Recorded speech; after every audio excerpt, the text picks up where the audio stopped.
Hello everybody, how's it going today? Glowplasma231 here, back in today talking about Kagurabachi, chapter number 90. This chapter is titled Kiri. And legitimately, let me say, this was the chapter that I was expecting that we were going to be getting during the time that chapter number 89 came out. I read 88, I'm like, oh, that's cool, we got a bunch of things revealed there. It's like this big crazy chapter of all of these things going on. Aruha's sorcery, the Bald Shaku sorcery, all of this various stuff all wrapping up into one big package. And I'm like, alright. Next time, then, we're just going to simply be focusing on Kiri and Hakuri, and I'm like, that's what we're going to do, like, there's no way that's what we're not going to do. And then Hokuzono said, hey guys, we're taking a break week, I'm going to be off for a week here, so, you know what, I'm just going to defy everybody's expectations and introduce two brand new characters who will be very big and very popular and very important for the next upcoming part of the story. And of course, those two characters were Hokuto, one of the last members of the Hishaku that we really needed to formally meet. Of course, they are the Samurai Shaku, and we learned about all of their backstory and various ideas of, hey, they were the one who killed Ibuki Misaka all by themselves. And speaking of Misaka, hey, we met their brother. It's Natsuki Misaka, another character who we didn't really get too much focus on. I really felt like the big outliner to me of last chapter was really Hokuto, but I also know a lot of the community online also really flocked to Natsuki more. But all things considered, we really don't see either of Hokuto and Natsuki in this chapter because we're getting to the whole idea of they need to go ahead and get here into the big battle where the fray is currently like, hey, we have Aruha, Kiri, and Hakuri all trying to face off against all the random Hishaku members who've now showed up here in the moment. And that is where the story currently is. And like I said last time, I was expecting really to have a chapter focused on Kiri. And I do really like that we eventually got that chapter just in a little bit of a different scenario than I was really expecting it in. But really, this is just a great chapter, so many awesome little twists and turns within it. And as I mentioned, the chapter title is Kiri. I will give you one guess who we really focus on this chapter. And let me say, just from reading this chapter, Kiri feels like such a Maki Zenin character to me. Now, I'm not the biggest Jujutsu Kaisen guy. I have never really been. Like, I get a decent enough story. I like some aspects of it, and I don't like other aspects of it. I really just think it's like a fine manga in any sort of realm. But one of the better parts of that series, in my opinion, was Maki. I mean, she was this character who was just really cool, really showing how female characters can be written very well. When in the current like trend of jump manga, as it's been for a long time, sometimes you get these manga who really turn female characters just into sexualization devices and really just something to like not be a character, more just to be an item in the story, you know what I'm saying? And I really like how Hokuzono has made Kiri here feel a lot like Maki, who's one of those characters that, at least for the new age of Shonen Jump and for Shonen Manga, really went through and broke the trend of that mold, if you get what I'm saying, right? But to go ahead and hop into this chapter of Kagurabachi, chapter number 90, I already talked about what happened last time with all the Hokuto and Natsuki stuff and all the very cool and interesting, like, hey, these are characters, they're introduced now, and really that's all there was to the last chapter. We literally ended off on the whole idea of Natsuki being like, hey, I am ready to go out there and face off against all of the Hishaku guys, because you know what? They killed my brother, and I don't like him very much, right? And we pretty much see that this chapter starts off in the bigger fray where all of the Hishaku are off and fighting with each other, right? As we see that they're all fighting, of course, Aruha, Kiri, and Hakuri, as I mentioned a second ago, and we really just start off with, we see Yora's like, hey guys, go on ahead, and we see who he's pretty much telling this to is the Bald Shaku, the tall Hishaku member who I've been calling Talo, who's got like the worst genist look on it, a lot of people have been calling him, and of course the female member who we know was there whenever they killed Rokuhira, right? And we pretty much see that Yora's like, hey guys, go on ahead, and Talo's like, alright, sounds good then. As we see the Yora's like, alright, also call Hokuto too, and other than that, proceed with the operation. And as soon as I read this first page, I'm like, oh no. The Twitter and Reddit communities are about to go insane, like, he said the word proceed, that's what Kiora does, oh my gosh, that's crazy. And honestly, I went on Twitter and I didn't see any of that in the first 5 minutes of the chapter coming out, so I'm sure it's there, but hey, I'm glad I'm not like too deeply involved in the community. I'm like on the far outskirts of it, you know what I'm saying? But either way, here in the moment, we see that as this happens, all of this pine tree sorcery starts to appear in the moment, cutting off all of our battles currently going on. And of course, this leaves Yora and Aruha currently locked into combat, and of course, all of these other members off in the fray getting ready to hunt after Kiri and Hakuri here in the moment, right?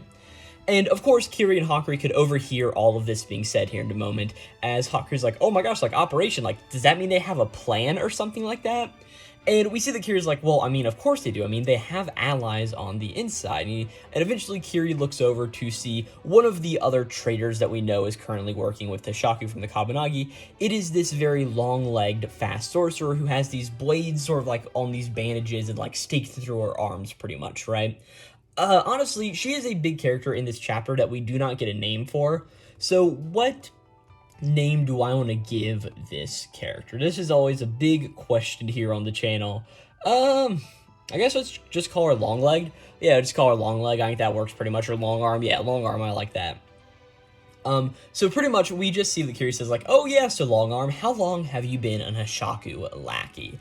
And Longarm just is like, oh, I'm no lackey, I just happen to agree. It's been 18 years, and oh yeah, and this is just a really funny interaction. He's like, oh yeah, it's just been 18 years, that's sort of how it is.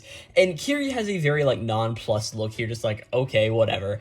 As Haku's like, okay, now, here it comes. As we see Longarm get ready and pretty much get on that position on the ground that we've seen her in before, this is the same exact panel, just reused here again, which is like, hey, Hokuzono, reusing panels. It works decently well here. It's whatever, right? But we see Longarm pretty much like get on this thing in the ground and get ready to almost pounce at any second. And Haku's like, hey, Kiri, it's really, really fast. And Kiri's like, hey, I know. The two of us actually used to work together, right? Haku's like, hey, but like, she did kill a lot of Mr. Kudo's guys. Like, a lot of them were just murdered here in a moment. As, of course, we remember that Longarm here was the one who went through and killed Kashima, who, of course, was Kudo's lackey guy who's like, hey, Kudo, don't come any closer. The rules apply to you and all of that other scenario, right? And eventually, we see the Haku's like, hey, Miss Kiri, like, something about all of this stuff. And we see that, like, Kiri is just not moving here in the second, right? As Hakuri is also remembering to Kudo's words here a little while ago, like, hey, the Tsunuchi and the Swordmaster, if they get their hands on both, it'll be the end of this country. But Hakuri, that's where you come in. Your job is to isolate the Tsunuchi and then take the Hishaku. Will have no way to get at it, pretty much, right? So this whole idea of like, yes, this is what Hakuri's goal has been for the past little while. Is eventually Hakuri just is like, hey, I need to get to Tsunuchi quickly, and with my help, we can thwart all of them, right? And as Hakuri's going through and saying this, we see that one of the Mako Demon Bite heads from the Bald Shaku sorcery appears right behind Hakuri here in this moment, as we see that it's getting ready to go through and chomp down on Hakuri. But of course, Kiri is here in the moment paying enough attention and slices the head in half. And she's like, oh, like, Hakurin, are you the Hakuri Sazanami? And he's like, yes, I am. And she's like, oh, cool, I got that now, right? And he's like, all right, cool then. I will protect your life. As at this point, Hakuri starts to look at Kiri's massive blade here in the second, as we get a little bit of narration saying, the 5 Shaku Odachi Katana Onichika. Oni-chan for short, which is pretty funny because, of course, in Japanese, Oni means demon or devil or something along those lines. I'm pretty sure Oni roughly more translates to demon rather than devil. It's like, oh yeah, Devil-chan, like, hey, that's pretty funny, like, that's what Kiri calls her sword, right? But the whole idea is like, hey, there are many drawbacks to a sword that's over 2 meters long, including the hilt. As, of course, we just see how this blade lines up against Kiri, and, like, Kiri is easily just, like, a fifth, or not a fifth, like a 5/6 of this blade altogether. It's just really fun to see this panel, right? But the whole idea is that fighting in confined spaces is hard, as is close quarters combat. The sword's weight makes it clunky and harder to execute a string of quick attacks or to contend with agile enemies, right? And Haku's like, oh, but then, like, why does Kiri use this blade? And we just see Kiri being like, oh, I use it because it's big and cute, pretty much, right? Also to make sure that old goat rules his words in hell. So it has to be a very giant sword. Of course, we remember Kiri's grandfather is the Itsuko Shakurai. And of course, he just says like, hey, swords are too heavy for a woman's slender arms. Hey, he's not a good guy, as we sort of now know, right? But Kiri is looking to show him up in every single way. As pretty much more narration just says like, hey, her boasting was justified by her swordplay. The aforementioned drawbacks only exist when a sword is leveraged at the hilt. But she doesn't swing the sword, she centers the sword and dances with it. The sword moves as if it's magnetized to her body. She not only nullifies its drawbacks, but also uses the length to her advantage, almost as if the giant sword is on the rampage of its own. As while we're getting all this narration, we just see that in the moment, Kiri is going through and just slicing up all of these Mako demon heads, and we just see like, oh yes, this is how Kiri uses this massive sword. Of course, what was it called again? The 5 Shaku Orachi Katana Onichika. I think that's a very interesting name, and probably on my podcast that I'm a part of, or not my podcast, but I'm on the podcast. I'm one of the main members of it, but it's called the Kabunagi Headquarters. It's a Kagurabachi podcast. And on that podcast, a few of the guys on there know Japanese, so they're able to translate all of this stuff. And I'll be very interested to see whenever we sit down for the podcast what this 5 Shaku Orachi ni Katana actually means, because like, I like 5 shaku, if I'm not mistaken, it seems like a measurement of some type to me. Like shaku is like some type of measurement, and it's, hey, it's a 5 shaku blade, right? And what does Orachi katana, like I know what katana means, but like, hey, Onichika, what exactly is that supposed to mean there? But it's just really cool seeing how Kiri is like dancing with her blade, like almost like one of those dancing assassins in some sort of way. It's pretty cool, but Kiri just goes through and destroys all of these demon bite heads, right? And as she's doing all of this, we cut back over to Longarms, where she's just looking at this whole situation, and Longarms is just like, oh boy, that's impenetrable. As she's just looking like, oh no, how am I going to get through all of that, right? As you also see that Ruha, while he's fighting Yura, is also taking a look at this here in the moment, right? And as Ruha's looking at this, he remembers all the way back to whenever Kiri was very, very young. And this seems to be during the Tabantha festival in Japan. Of course, this is where a lot of people go through and write a lot of their wishes on these pieces of paper and hang them up on trees. At least I think that's the Tabantha festival. If it's not, oops, I forgot my Japanese holidays. Like, I only took Japanese for 3 semesters in high school, and we talked about holidays every time they came up. So, like, you would think I would remember that, but I'm actually going to Google this real quick. Tabantha, Festival Japan. I think this is what it is, where you hang. Actually, I don't know if it is. No, this is the right one. And pretty much there's some history behind it. And like, you write your wishes on these things and on these slips of paper, put them on trees, tie them there, and hopefully your wishes will come true whenever shrine maidens or whatever you call them come through and bless them. I actually know they're called Miko because I've been covering another series on this channel called Time to Not Phenomagami Sister. If you guys are ever interested in that series, I've got videos on it on the channel here as well, right? But either way, this looks back to the Tabantha Festival of a long time ago. As here in the past, we pretty much see that the young Kiri's like, hey, Aruha, like, I wrote my wish, and Aruha's like, oh boy, like, yeah, Kiri, let me see what it is. As we just see that Kiri's wish simply reads that I will destroy the white purity style written by Kiri. And I love how Aruha's like, that's actually like more like a declaration of war and not particularly a wish of any kind, right? And he's like, Kiri, like, are you also trying to destroy my sword style as well? As Aruha just remembers this moment, just looks to Kiri like how she's wielding the blade now, and is like, oh hey, that's pretty nice, right? And we then see yours like, oh hey Aruha, like, are you distracted? They sling their swords back and forth, pretty much doing all of this combat here in the moment. And as all of this starts to happen, Yura comes by and starts to do like a kick, pushes Aruha back in the moment. And exactly when Yura starts to kick Aruha, we see that all of a sudden, Aruha starts to be afflicted by some sort of sorcery. As Aruha's like, wait a second. My body suddenly feels all heavy. As we pretty much see like this black haze almost start to be drawn on his head above it. As we also see that the same thing is happening to Kiri, right? And pretty much we see that Yura then just says like, hey, that's what you get when you destroy a lucky charm. And Aruha's like, oh, the dancing lion heads. It's some kind of sorcery that punishes the people who attack it. Because of course, in Japan as well, I am taking that these floating lion heads, or the Mako, the demon bites, whatever you call them, are supposed to be some sort of like luck thing as well. So hey, destroying them is not what you want to do, so you pretty much get like a negative effect for doing that, right? And of course, being that both Aruha and Kiri have destroyed these things, they are both feeling heavy and sluggish, right? We cut back over to Kiri, where she just thinks like, oh man, like, my body feels really weighted down. Like, no wonder it was so easy to slice open earlier. And she's like, okay, so that's how it works. Sure, I can still move a little bit, but I've only dealt with about half of them. Destroying all of them is going to be a very tough fight. And we also remember, hey, but Longarm just intends to wait till I'm done to fully attack me and I'm at my most sluggish, pretty much, right? So all of these demon bites are coming towards Kiri, and Kiri's like, oh no, what do I do? And we see, of course, Hakuri is standing right next to her, and Kiri pretty much goes and does a backflip over Hakuri, and while she's doing all of this, she cuts the ground around Hakuri into a square, of course, how we saw that she entered this battle to begin with, and sends Hakuri to the floor below them. I'm pretty sure they are on the 5th floor, so this would mean that Hakuri is now going down to the 6th floor here in the moment, as she's like, all right, first things first, and sends Hakuri down through the floor, very reminiscent of what Kudo did for Hakuri, right?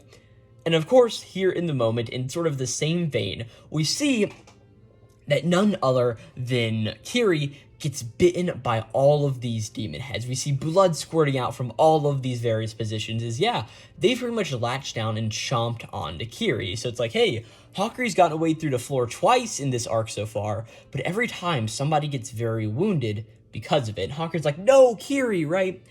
But of course, Kiri is stronger in this, as all of a sudden, Longarm just looks and says, oh, now, it's gonna be off with her head.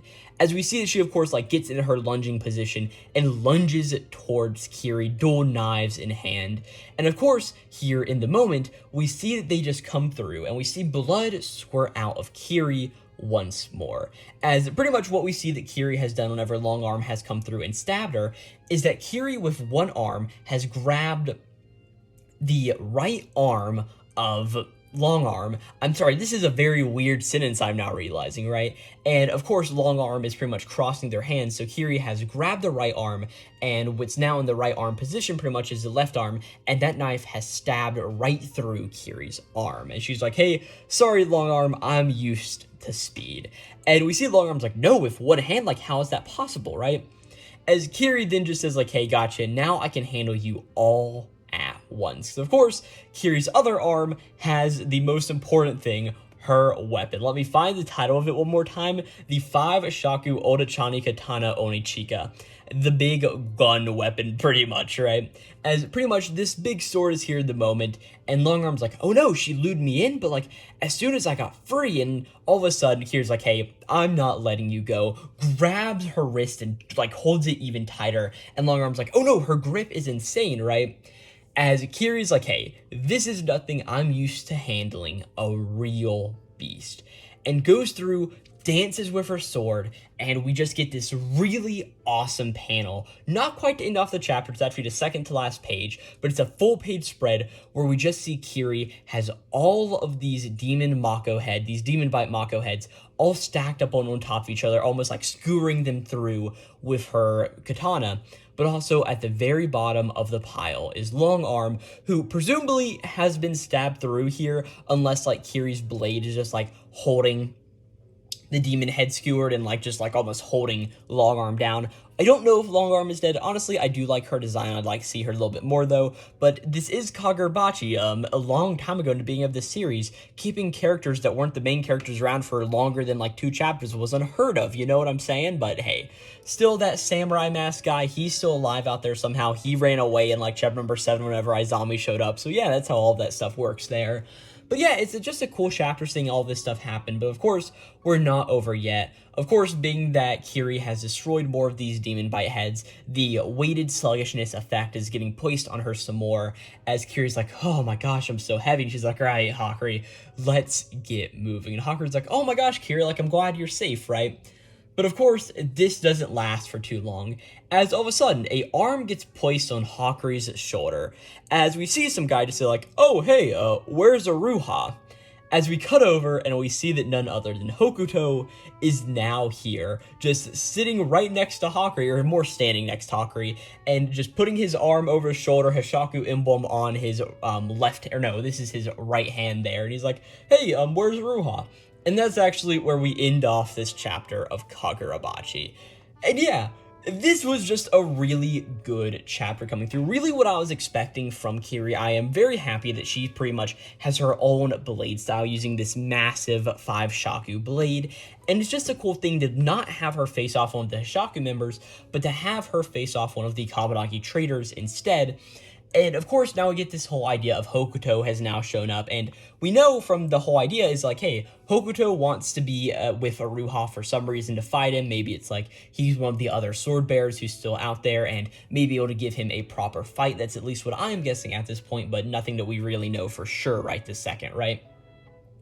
But overall, I did like this pretty much build up to conclusion, seeing Kiri's character, and I really don't have too much else to say about this chapter besides my predictions for next time, which I'm going to guess we are probably going to get Hokuto interacting with Kiri and Hakuri for a second before he ends up letting Kiri and Hakuri go, because like, hey, at the end of the day, it seems like he's a little bit more of like a loose cannon when it comes to all of this stuff, and that he more wants to fight with, of course, our characters of Aruha and be interested in that battle with Yura and all of them. Is pretty much this race to get down to the Sword Saint, as we just be like, hey, we have this whole idea of Hakuri and Kiri are heading down there, but also all of these Hishaku members are heading down there as well, and who will get there first? And of course, what does Yura have to do all of this? It's Kagurabachi. There's a lot of questions we have here, and yeah, I just don't have too much else to say about this chapter. A really good one, and one that I did enjoy for sure, but really just not too much else to say here in the moment. Besides, hey, I know what the Tabantha Festival is. It's pretty cool that we see it referenced here in this chapter, right? But hey, if you did enjoy this video and want to see more like it, where I sit down and I'm like, hey, is that the Japanese holiday? I think it is, and then somehow remember Kashima's name without having to look it up, well, you are in the right place. Of course, I am Glowplasma, also known as Corbin. This is my YouTube channel where I talk about manga like Kagurabachi and a lot of other manga series, mainly things in a weekly shonenjump, but I sometimes branch out to series in a weekly shonen magazine, like the series I was talking about a second ago, Tying a Knot for Megami Sister. I've done about 6 videos in a row on that series in an effort to get caught back up with it, and hey, I've had to do that with Kagurabachi in the past. That's sort of just how it goes, right? But if you did enjoy this video, maybe you wouldn't mind considering subscribing, doing all that stuff, a little thing that can boost up my ego number a little bit, and let me know like, hey, are you guys enjoying the content, enjoying how all of it goes on? And yeah, I'll catch you guys next time for Kagurabachi chapter number 91. This is still crazy. This is chapter number 90. 10 more chapters after this one, and we'll be at 100, which is maybe the craziest thing I've ever thought about in my life, realistically. Like, it's almost been 2 years since this series started. Like, we're almost getting back up to the 2-year anniversary point, which it almost feels like this series just started yesterday still. Like, it's so crazy to think about, right? But either way, thank you guys so much for watching. I'll catch you guys next time for chapter number 91. And yeah, this is chapter number 90 titled Kiri, and I'll catch you guys next time for Kagurabachi chapter number 91. Until next time, this will be Glowplasma signing out. I'll catch you guys next time. Kiri was pretty cool this chapter.